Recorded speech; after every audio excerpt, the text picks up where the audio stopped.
That Kemi Badenoch had fought an amazing campaign. Indeed, yeah, a very impressive campaign, as you say. A couple of weeks ago, frankly, not many Conservative members had really heard who she was.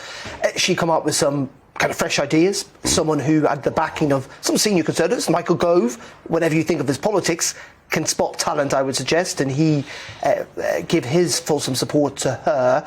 And yes, there was that sense that she actually led quite an impressive campaign that got going, that signed up 60 Conservative MPs off the bat. I think there's little doubt, whatever happens, whoever wins, Kemi Badenoch will be in a cabinet. I saw someone today suggest she could be a future Home Secretary, and I would not rule that out. So we've got her 59 votes, and they're going to be reallocated. Difficult to see.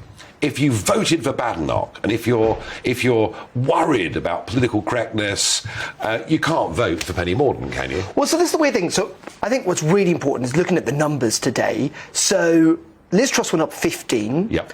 Penny Mordaunt went up 10 MPs. This is from Tom Tugendhat's numbers from yesterday. Rishi Sunak went up 3.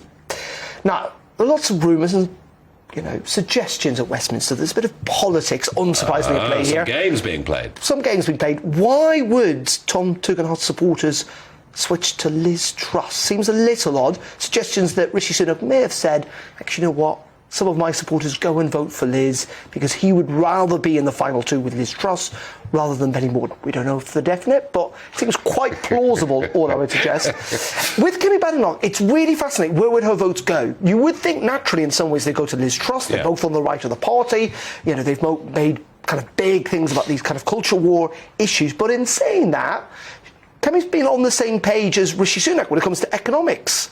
I actually watched the debate on Thursday night. There's a whole swathe of in which they were agreeing with each other. So in the end, I think what will happen is that this will obviously get Rishi over the line. There's little doubt about that. I think he will be in the final 2.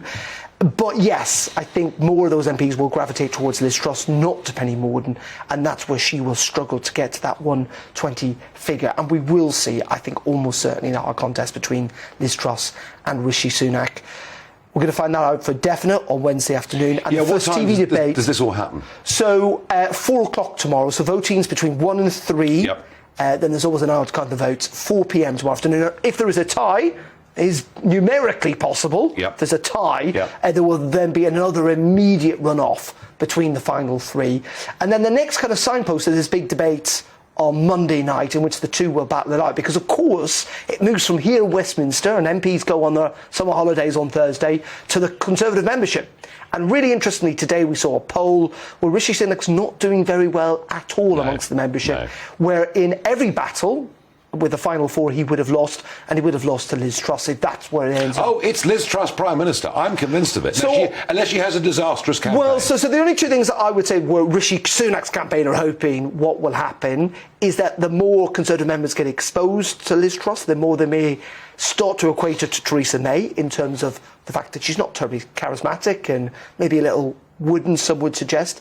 And second of all the other candidates, or the ones left, have been through the mill of politics, as we like to say. They've had mud chucked at them, some somewhat legitimately so, some suggest illegitimately so, but they've been through that. They've been through the scandals. We saw the briefings over the weekend and the last 10 days against Penny Mordaunt. We know Rishi Sunak went through it with his tax arrangements, or his wife's tax arrangements, earlier on this year.